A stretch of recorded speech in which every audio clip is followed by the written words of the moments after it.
Assalamualaikum warahmatullahi wabarakatuh. Kami dari Kelompok 4, kali ini kami akan membahas mengenai konflik perkebunan sawit di Provinsi Riau. Riau adalah provinsi dengan luas sawit terbesar di Indonesia. Namun di balik itu tersimpan masalah pelik, antara lain sengketa lahan, izin bermasalah, dan konflik dengan masyarakat adat. Mari kita bedah satu-satu kasus yang mewakili persoalan ini.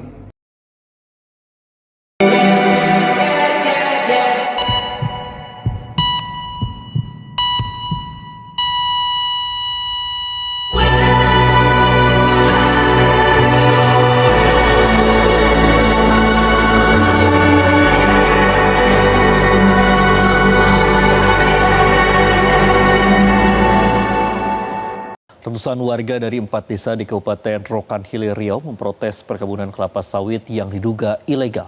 Menurut warga, hak guna usaha atau HGU perkebunan seluas 19.000 hektar tersebut sudah habis 2 tahun yang lalu, namun tetap beraktivitas hingga kini. Unjuk rasa warga terdiri dari pemuda, mahasiswa, dan ibu rumah tangga berlangsung di Kepenghuluan Balai Jaya Kabupaten Rokan Hilir. Masyarakat mendesak pemerintah menghentikan operasi sebuah perusahaan perkebunan yang izin hak guna usahanya sudah berakhir sejak 31 Desember 2023. Warga menduga perusahaan beroperasi secara ilegal sehingga merugikan negara dan juga lingkungan. Unjuk rasa menyatakan perusahaan juga tidak memenuhi kewajiban kebun plasma 20% dan program tanggung jawab sosial. Masyarakat mendesak pemerintah menghentikan operasi perkebunan kelapa sawit ini dan menyerahkan 19.000 hektar lahan HGU-nya sudah berakhir ke program pemerintah Tanah Objek Reforma Agraria atau TORA.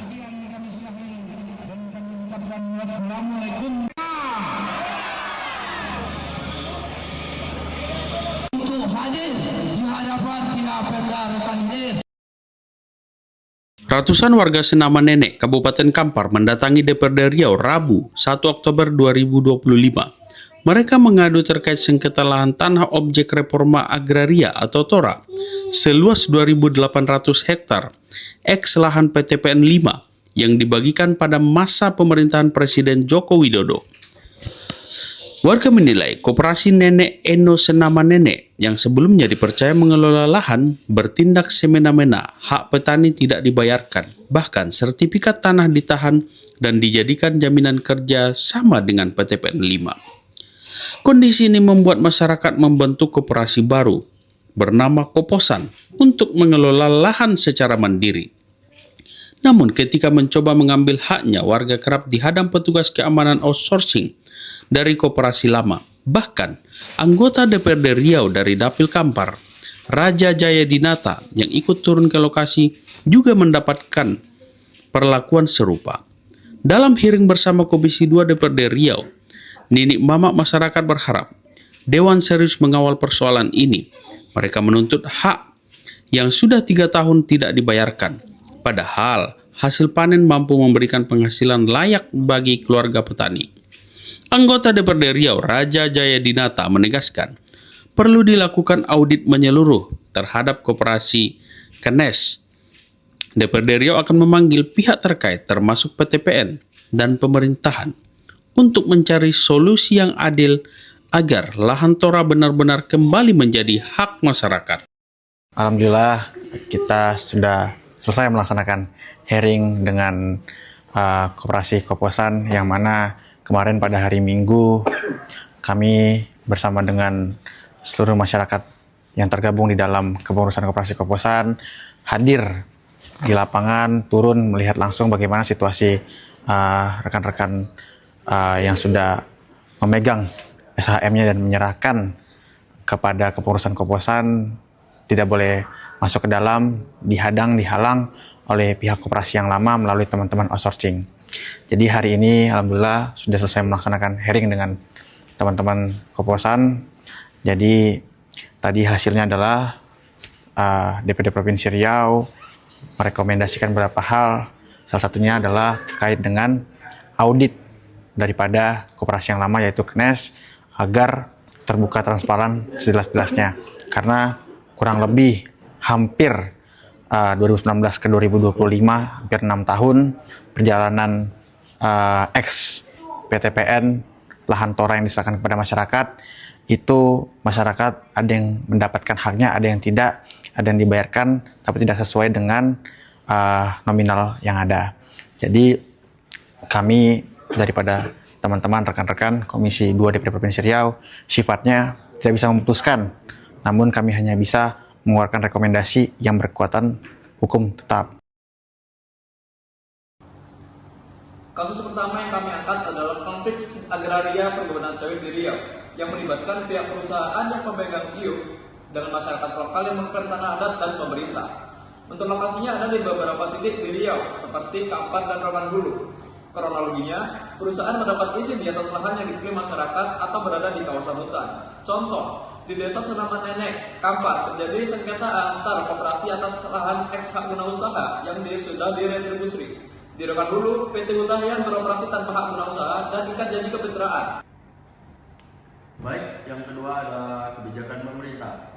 Pemerintah merespon dengan beberapa kebijakan, diantaranya yaitu Perpres nomor 5 tahun 2025 tentang penertiban kawasan hutan atau PKH melalui Satgas yang mengambil alih perkebunan ilegal di kawasan hutan, juga program reforma agraria untuk retribusi lahan. Daerahnya termasuk Provinsi Riau membentuk Satgas terpadu untuk investigasi perkebunan bermasalah dan mendorong peremajaan sawit rakyat atau PSR. Kebijakan ini menunjukkan upaya penegakan aturan dan pemberdayaan petani kecil. Yang ketiga ada analis perizinan.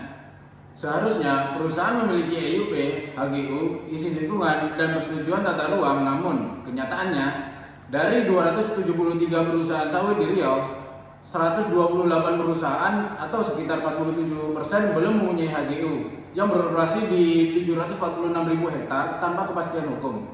Banyak yang beroperasi di kawasan hutan tanpa izin pinjam pakai. Ini menunjukkan proses perizinan tidak sesuai prosedur. Ada tumpang tindih kewenangan antar instansi yaitu agraria, kehutanan, Pemda yang memicu konflik hukum. Baik, yang keempat ada analisis perundang-undangan, yaitu kasus ini melanggar beberapa undang-undang, yaitu diantaranya ialah yang pertama, Undang-Undang Agraria Nomor 5 Tahun 1960, yaitu setiap atas tanah harus terdaftar, yaitu operasi tanpa HGU adalah sebuah pelanggaran. Selanjutnya ada Undang-Undang Perkebunan Nomor 39 2014, yaitu wajib memiliki IUP dan kemitraan 20% dengan masyarakat dan banyaknya perusahaan besar. Selanjutnya ada Undang-Undang Lingkungan Nomor 32 Tahun 2009, yaitu operasi di kawasan hutan tanpa AMDAL dan izin lingkungan adalah sebuah pelanggaran berat.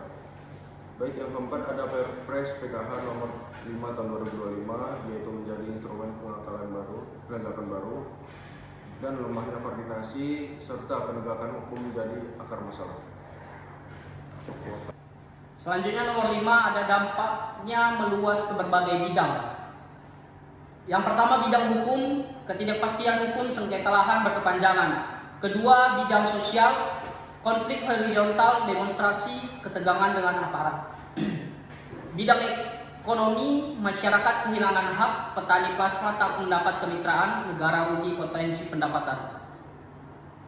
Dan selanjutnya bidang lingkungan, ancaman terhadap kawasan hutan dan keanekaragaman hayati seperti di Taman Nasional Tesonilo. Kemudian masuk ke penyelesaian dan rekomendasi.